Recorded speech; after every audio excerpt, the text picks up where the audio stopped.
जय हिंद स्टूडेंट, स्वागत है आप सबका हमारे यूट्यूब चैनल में। इस वीडियो में यहाँ पर हम प्रश्नावली 4.3 के क्वेश्चन नंबर 3, 4 और 5 को देखने वाले हैं। मैं विश्वास दिलाता हूँ कि आप हमारे चैनल को अगर लगातार देखते हो तो आपकी कक्षा 10 की जो गणित है बहुत ही स्ट्रांग हो जाएगी और एक एक कॉन्सेप्ट आपके क्लियर हो जाएंगे। तो आइए हम इस प्रश्नावली को शुरू करते हैं। तो तीसरा जो क्वेश्चन लिखा हुआ है स्टूडेंट्स, वो देखिए क्या है कि क्या एक ऐसी आम की बगिया बनाना संभव है जिसकी लंबाई चौड़ाई से दुगुनी हो और उसका क्षेत्रफल दे रखा है 800 मीटर स्क्वायर। यदि हाँ तो लंबाई और चौड़ाई ज्ञात कीजिए। यानी कि सबसे पहले इसने पूछा है कि क्या बगिया बनाना संभव है। बगिया जो है क्षेत्रफल देख रहा हो 800 मीटर स्क्वायर, हम मान लेते हैं बगिया जो है आयताकार है। सबसे पहले ऐसे मानेंगे कि मन के अंदर कि ये आयताकार है। और सबसे पहले यहाँ पर आपको दे रखा है कि पूछा क्या है कि आम के बगिया बनाना संभव है। संभव है इसका मतलब ये है कि क्या यहाँ पर द्विघात समीकरण बनेगी, उसके मूल निकल रहे हैं। मूल निकलने से हमारा मतलब है x का मान निकल रहा है। क्या वो काल्पनिक तो नहीं आ रहा, क्या वो वास्तविक आ रहा है, वो हमको बताना। अगर वास्तविक है तो संभव है बगिया बनाना, अगर वास्तविक नहीं आते हैं तो हम बोलेंगे वो क्या हो जाएंगे, संभव नहीं है। यानी काल्पनिक हो तो हम बोलेंगे संभव नहीं है। तो देखिए इस प्रश्न के अंदर सबसे पहले लंबाई और चौड़ाई ज्ञात करनी है। तो हम मानेंगे कि माना जो आयताकार बगिया की जो लंबाई है उसको मान लेते हैं y मीटर। तो मीटर क्यों माना मैंने, क्योंकि देखिए यहाँ पर क्षेत्रफल की गई दे रही कि 7 मीटर स्क्वायर, इसलिए इनको मीटर में लाना पड़ेगा। और चौड़ाई जो है वो हम मान लेते हैं x मीटर। अब यहाँ पर आपको जो प्रश्न के अनुसार हम बोलेंगे कि लंबाई चौड़ाई से दुगुनी है, तो लंबाई चौड़ाई से दुगुनी है, इस पॉइंट से हम लिखेंगे प्रश्न के अनुसार अकॉर्डिंग टू द क्वेश्चन। लंबाई जो है लंबाई हम मान ले y, चौड़ाई की चौड़ाई हमने माना x, इसकी दुगुनी है यानी y बराबर 2x होगा। क्यों, क्योंकि साफ साफ लिखा है जो लंबाई है चौड़ाई की 2 गुनी है। यहाँ पर हमने इसको y बराबर 2x लिखा है। और पास में एक और बात बोली गई है कि जो आयताकार बगिए की जो क्षेत्रफल है वो है 800 मीटर स्क्वायर, इसलिए हम लिखेंगे तथा क्षेत्रफल हमको दे रखा है बगिए का या बाग का जो क्षेत्रफल है वो हमको दे रखा है स्टूडेंट्स 800 मीटर स्क्वायर। हम जानते हैं ये आयताकार बगिया है और इसका क्षेत्रफल का सूत्र होता है लंबाई इंटू चौड़ाई। तो इसके जगह हमने इसका सूत्र लिख दिया लंबाई इंटू चौड़ाई बराबर में 800 ऐसे कैसे चलने देते हैं। फिर लंबाई की जगह लंबाई का मान रख देते हैं y, चौड़ाई की जगह चौड़ाई का मान x बराबर 800 मीटर स्क्वायर। आपको पता है कि हमें द्विघात समीकरण के अंदर पूरा का पूरा एक चर चाहिए, यानी कि ax square plus bx plus c equal to 0, इस रूप का होता है द्विघात समीकरण। यहाँ पर देख रहे पूरा का पूरा x आ रहा है, यहाँ पर y नहीं आ रहा, इसलिए हम यहाँ पर y की जगह इसका मान रखेंगे। कहाँ से रखेंगे, समीकरण 1 से। तो समीकरण 1 से y का मान रख दो, यहाँ पर 2x इंटू ये वाला x ऐसे का ऐसे बराबर 800। आप देख रहे हैं कि ये 2 जो है उधर मैंने भाग के अंदर भेज दिया। देखो x इंटू एक्स हो गया स्टूडेंट x स्क्वायर, ये 2 जो हैं गुणा में है बराबर के इधर ट्रांसफर किया तो 800 के भाग में जाएगा, यानी कि x स्क्वायर का मान आ गया स्टूडेंट 400। अब एक तरह से ये क्या है द्विघात समीकरण, क्योंकि x के मान क्या आया, x की घात क्या सॉरी 2 हैं। अब एक तो ये तरीका है कि आप गुणनखंड विधि से करो, 400 को इधर लेकर आओ, फिर गुणनखंड विधि से करो और आंसर निकालो। दूसरा तरीका ये है त्रिज्याचार्य से करो।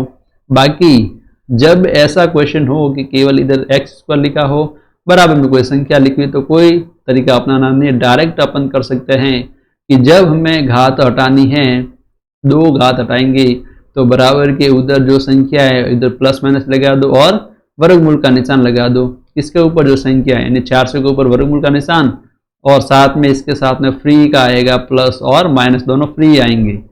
अब आपको पता है 400 का वर्गमूल होता है 20 प्लस माइनस ऐसे का ऐसे। प्लस माइनस का मतलब एक बार प्लस लिख दो 20, एक बार लिख दो x बराबर -20, ये इसका मतलब है। यानी लंबाई का मान देख रहे हैं आप स्टूडेंट, वास्तविक संख्या ही है, 20 वास्तविक है, -20 भी वास्तविक, लेकिन -20 नहीं लेंगे अपन। क्यों, क्योंकि देखो x क्या मानी थी हमने, चौड़ाई। किसी भी की जो चौड़ाई की जो मतलब माप होता है, चौड़ाई जो होती है वो माइनस में नहीं हो सकती, इसलिए हम x का मान -20 नहीं लेंगे, हम लेंगे +20। तो हम लेंगे इसलिए x बराबर 20 को हम स्वीकार करते हैं। अर्थात इसका मतलब क्या है, भाग की जो चौड़ाई आई है स्टूडेंट वो कितनी है, ये 20 मीटर। और इसलिए इसकी लंबाई क्या हो जाएगी, लंबाई हमने मानी थी कितनी, आपको पता हो तो y बराबर 2x माना था, लंबाई तो y थी, y बराबर 2x, x का मान यहाँ पर लिख देते हैं स्टूडेंट, यानी कि 40 हो जाएगा मीटर। इसलिए हम बोलेंगे हाँ बगिया बनाना संभव है। x और y दोनों के मान निकल गए, लंबाई और चौड़ाई निकल रही, इसलिए हम बोलेंगे बगिया बनाना क्या है, संभव है। हाँ बगिया बनाना संभव है। इस प्रकार हम इसको आराम से कर सकते थे। बाकी ये और तरीका आप कर सकते हैं कि मूलों की प्रकृति ज्ञात करो। अगर मूलों की प्रकृति वहाँ से d का मान ग्रेटर देन 0 आता है, बड़ा आता है, तो हम बोलेंगे मूल वास्तविक होंगे, इसलिए ये संभव थी। बाकी हमें हल तो निकालना ही था, क्योंकि इसमें बोला भी था कि लंबाई चौड़ाई निकालो, इसलिए हमने इसे पूरा हल किया। नेक्स्ट क्वेश्चन है स्टूडेंट, चौथा क्वेश्चन, वो आपके सामने लिखा है, क्या निम्न स्थिति संभव है। संभव है के लिए हमें वो मूलों की प्रकृति वगैरह निकालनी पड़ेगी। ये नहीं निकालना तो डायरेक्ट आप x के मान निकालो, पता चल जाएगा हमें कि संभव है कि नहीं है। यदि है तो उनकी वर्तमान आयु ज्ञात कीजिए, यानी हमें जो चर लेंगे x का मान निकालना है, द्विघात समीकरण के मूल ज्ञात करना है। इसका मतलब यही हुआ, दो मित्रों की आयु का योग 20 वर्ष है और 4 वर्ष पूर्व उनकी आयु का जो गुणनफल था वो 48 था। तो मान लेते हैं कि दोनों मित्रों की आयु जो है, एक की x वर्ष है, दूसरे की y वर्ष है। समझाने के लिए एक को मैं a मानता हूं लड़के को, दूसरे को मैं b मानता हूं। इसके बाद क्या करेंगे, देखिए दो मित्रों की आयु का जो योग है 20 वर्ष है, तो मैं लिख देता हूं प्रश्नानुसार दोनों का जो आयु का योग है, यानी आयु का योग मतलब x प्लस वाई बराबर 20 वर्ष है। अब यहां से हमें पता है कि y का मान हम निकाल देते हैं, ताकि y का मान जब आगे और लिखेंगे तो वहां के ऊपर रख देंगे और पूरा का पूरा x में आ जाएगा। तो 20 x उधर गया तो माइनस एक्स, यानी y का मान आ गया 20 माइनस एक्स। इसको दे देते हैं समीकरण नंबर 1। तथा और हमें लाइन आगे दे रखी है कि 4 वर्ष पूर्व उनकी आयु जो थी उनका गुणनफल है 48। अब 4 वर्ष पूर्व की बात कर रहे हैं, तो देखिए अगर वर्तमान आयु इधर a और b की मैं बता रहा हूँ, वर्तमान आयु अगर x वर्ष है y वर्ष है, तो 4 वर्ष पूर्व दोनों की आयु क्या होगी, इसकी होगी x माइनस 4, इसकी होगी y माइनस 4। हमेशा आयु तो पूर्व में तो घटेगी, इसलिए -4 करेंगे। अगर बाद में पूछा होता तो प्लस प्लस कर देते, +4 तो देखिए 4 वर्ष पूर्व जो इनकी आयु का जो गुणनफल है वो 48 है, यानी कि 4 वर्ष पूर्व a की आयु x माइनस 4 और b की है y माइनस 4। इनकी आयु का जो गुणनफल है, गुणनफल का हमने गुणा कर दिया, ये जो बराबर होगा वो होगा स्टूडेंट 48 के बराबर। अब हमने अभी जस्ट बताया कि मुझे y का मान यहाँ पर रखना पड़ेगा, तो x वाला ऐसे कैसे रखो, x माइनस 4, y की जगह रख दिया इसका मान 20 माइनस एक्स माइनस 4 बराबर 48। अब x माइनस 4 ऐसे कैसे, 20 में से 4 गए तो हम लिखेंगे 16 और माइनस एक्स ऐसे का ऐसे बराबर 48। अब हम क्या करेंगे, इनको आपस में क्या कर लेते हैं, गुणा कर लेते हैं। तो इसका गुणा का मतलब क्या है, हम देखो पहले x को पकड़ो, बाकी वाला कोष्टक ऐसे कैसे, -4 को पकड़ो, बाद वाला कोष्टक ऐसे कैसे लिख दो। तो क्या होगा, देखो x कोष्टक 16 माइनस एक्स, फिर -4 ये ऐसे कैसे लिखो, आगे वाला कोष्टक ऐसे का ऐसे लिख दो 48। अब इनका तो करना आता ही है, इसके साथ भी गुणा और इसके साथ भी गुणा। के बाद क्या आएगा स्टूडेंट, देखिए x का 16 से गुणा करने पर हमें मिलेगा 16x, x का -x से गुणा करने पर -x², आगे -4 और +16 का गुणा करने पर -64, -12 इधर -x है, इनका गुणा करने पर +4x बराबर 48 स्टूडेंट ऐसे का ऐसे। अब देखिए यहाँ पर द्विघात समीकरण बन रहे हैं, यानी कि द्विघात समीकरण का आपको व्यापक रूप पता ही है, ax² + bx + c = 0 होता है, यानी बराबर में 0 लाना होता है।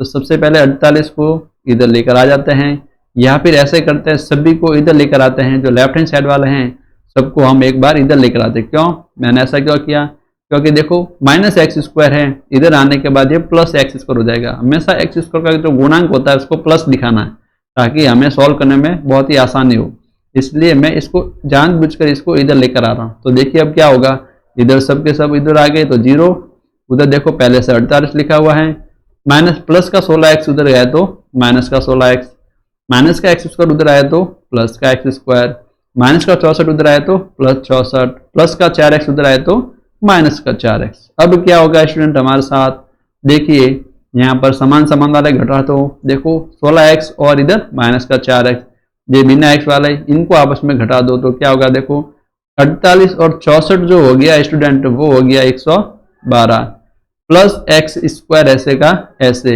एक्स वाले आपस में किए तो हमारे पास आ गया माइनस का 20x। अब इसको थोड़ा सा व्यवस्थित लिख देते हैं, क्योंकि द्विघात समीकरण में सबसे पहले एक्स स्क्वायर वाला होता है, फिर एक्स वाला, फिर बिना एक्स वाला। अब जब इसको व्यवस्थित लिखूंगा तब देखिए क्या हो गया स्टूडेंट, ये आएगा x square minus 20x plus 20x plus 112 equal to 0, ये हमारे सामने आएगा। अब इक्वल टू 0 मैंने लेफ्ट हैंड की जगह की बार राइट हैंड में लिख दिया, कोई फर्क नहीं पड़ता। सबसे पहले यहाँ पर देखिए इसका व्यापक रूप होता है द्विघात समीकरण का, वो होता है ax square plus C bx plus C equal to 0, ये होता है। तो सबसे पहले क्या ये संभव है स्थिति, ये हमको पूछा गया था, तो इसके लिए हमें मूलों की प्रकृति बतानी पड़ेगी, यानी कि यहाँ पर x का मान निकलेगा कि नहीं निकलेगा ये हमें बताना है, मूल निकलेंगे कि नहीं निकलेंगे, काल्पनिक आएंगे कि वास्तविक। इसके लिए क्या हमें चाहिए, मूलों की प्रकृति ज्ञात करनी पड़ेगी। मूलों की प्रकृति के लिए हम सबसे पहले विविक्त का मान निकालेंगे, डी का मान, और हमें पता है डी का मान होता है बी स्क्वायर माइनस 4ac, इसका सूत्र होता है। ए बी सी कहाँ से आएंगे, देखो एक्स स्क्वायर का जो गुणांक होता है उसे हम बोलते हैं ए। यहाँ पर देखो एक्स स्क्वायर के गुणा में क्या लिखा हुआ है, एक लिखा हुआ, एक छुपा हुआ है, यानी ए बराबर हम मान लेते हैं 1। फिर देखो एक्स के जो गुणा में होता है प्लस बी, यहाँ पर एक्स के गुणा में क्या है माइनस का 20, यानी कि बी बराबर हो गया स्टूडेंट माइनस 20। देखो यहाँ पर अकेला कौन बैठता है, सी, यहाँ पर अकेला कौन बैठा है 112, यानी कि सी की जगह है 112 बैठा है, यानी सी बराबर हो गया 112। सभी के सभी मान यहाँ रख देते हैं, तो देखिए क्या आएगा स्टूडेंट, डी बराबर माइनस 20 का स्क्वायर माइनस 4, ए की जगह 1, सी की जगह 112, 20 का स्क्वायर हो गया स्टूडेंट 400, माइनस माइनस प्लस हो गया, माइनस 4 और 112 का जब हम गुणा करेंगे तो हमारे सामने आएगा 448। 448 जब हमने देखा तो यहाँ पर आ रहा माइनस 48। आप क्या देख रहे हो स्टूडेंट, डी का मान है ऋणात्मक आ गया, डी लेस देन 0 आ गया। डी जब लेस देन 0 आ जाए तो हम बोलेंगे जो है मूल काल्पनिक होंगे। क्या होंगे स्टूडेंट, काल्पनिक होंगे, यानी कि वास्तविक नहीं होंगे।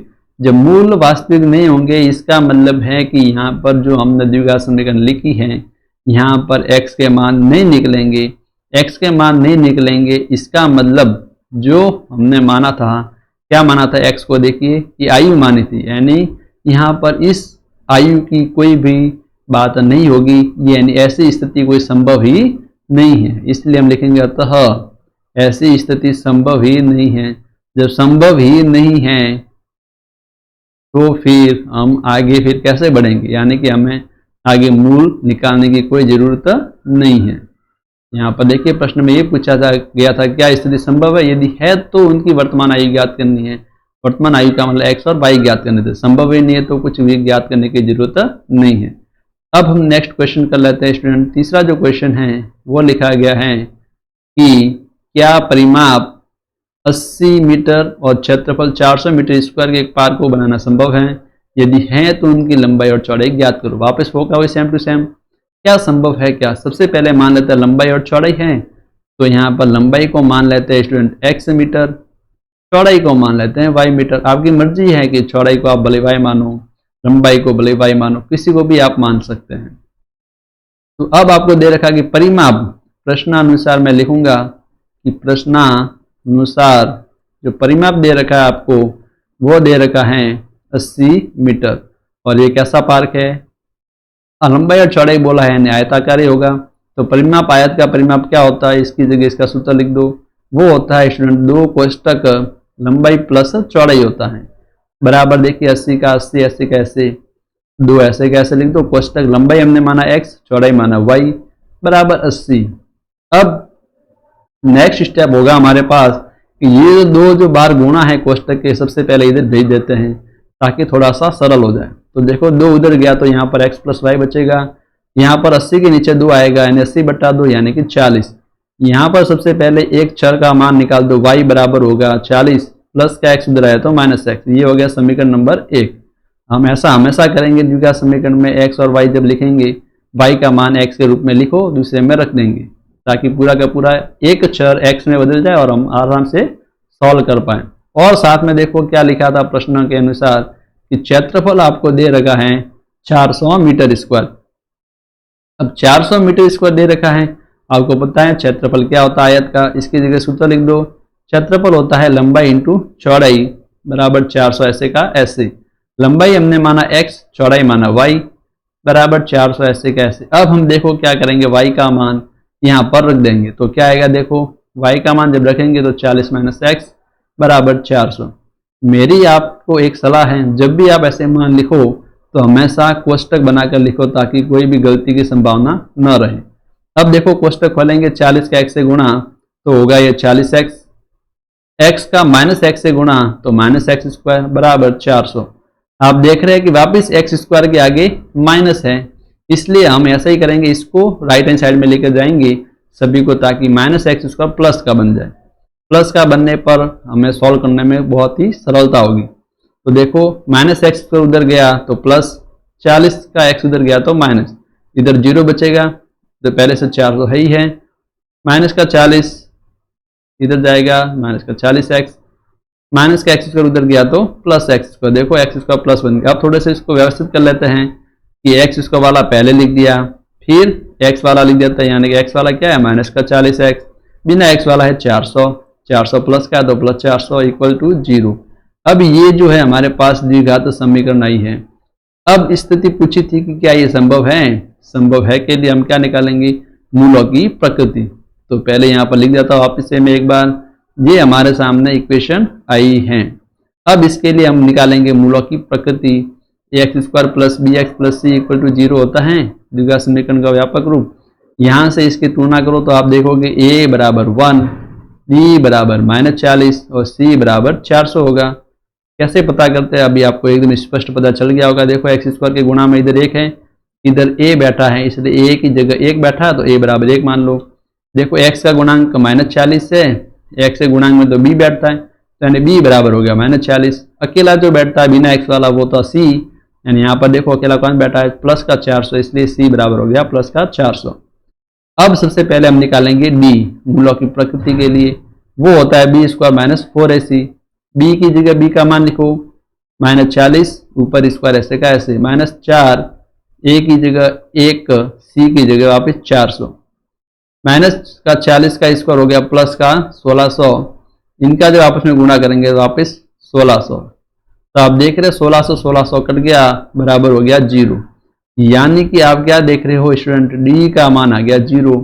d का मान 0 आता है, इसलिए हम बोलते हैं कि जो द्विघात समीकरण जो यहाँ पर बनी है ये वाली ऊपर वाली, इसके जो मूल होंगे वो क्या होंगे स्टूडेंट, वास्तविक होंगे। क्या होंगे, वास्तविक होंगे। और वास्तविक होंगे तो यानी कि ये जो स्थिति दे रखी वो संभव है। अब संभव है तो हमें इसके क्या निकालना है, मूल निकालना है, यानी कि x के मान निकालने हैं। काल वास्तविक होंगे तो हम लिखेंगे अतः यह स्थिति संभव है। यह स्थिति क्या है स्टूडेंट, संभव है। जब संभव है तो हम निकाल देते हैं मूल। कैसे निकालेंगे, कोई भी एक विधि श्रीधराचार्य लगाओ चाहे गुणनखंड विधि से करो। हम यहाँ पर ABC के मान और वियुक्त कर का मान लिख दिया है, इसलिए श्रीधराचार्य लगाएंगे ताकि हमें सॉल्व करने में बहुत ही आसानी हो। श्रीधराचार्य सूत्र से अब हम क्या निकालेंगे, मूल। इसका सूत्र होता है आपको पता होगा x बराबर -b plus minus under root b square minus 4ac बट्टा में 2 इंटू a। अब सभी मान यहाँ पर रख देते हैं। x बराबर माइनस, तो देखो ये सूत्र वाला, b की जगह रख देंगे माइनस का 40, कोष्टक में लिखेंगे ताकि कोई गलती ना हो जाए। आप देख रहे हैं कि b स्क्वायर माइनस 4ac का मान तो हमने पहले से निकाल दिया। देखो ये d का मान, यही तो b स्क्वायर माइनस 4ac है, इसका मान तो आ गया 0, तो 0 लिख दो बट्टा में 2a, a का मान है 1, इनके बीच में गुणा का निशान तो गुणा लगा दो 2 इंटू 1। x बराबर हो गया देखो माइनस माइनस प्लस का 40 प्लस माइनस 0 का वर्गमूल 0 बट्टा में 2। यहाँ पर आप क्या देख रहे हो, एक बार प्लस लिखो, प्लस लेने पर आप क्या देख रहे हो, x बराबर हो गया 0 प्लस 40 प्लस 0 बट्टा 2, 40 में 0 जोड़ा तो 40 बट्टा 2 यानी कि 20। माइनस लेने पर, माइनस लेंगे तो भी कोई फर्क नहीं पड़ेगा। x बराबर 40 माइनस 0 बटा 2, 40 में से 0 गई तो 40 बटा में 2 यानी 20, यानी कि x का मान हमारे पास आ गया है 20।